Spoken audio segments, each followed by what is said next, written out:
শপিস্টিকে আপনাকে স্বাগতম। আজ আমরা দেখব কিভাবে আপনি আপনার কর্মচারীর বেতন সেটিংস খুব সহজে ম্যানেজ করতে পারবেন। প্রথমে শপিস্টিক মার্চেন্ট ড্যাশবোর্ডে লগ ইন করে বাম পাশের মেনু থেকে কর্মী ব্যবস্থাপনা সেকশনের পেরোলের বেতন সেটিংস অপশনে ক্লিক করবেন।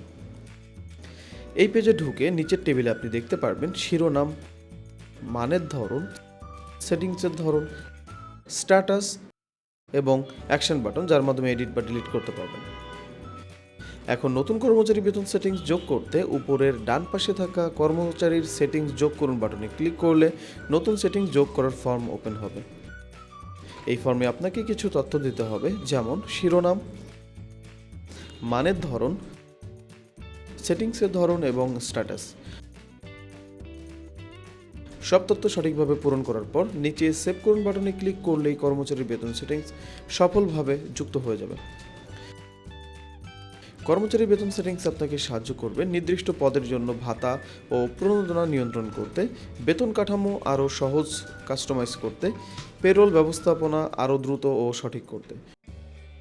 যদি আরও কোনো সহায়তা দরকার হয় যোগাযোগ করুন আমাদের হেল্প সেন্টারে, আমরা সবসময় আপনার পাশে আছি।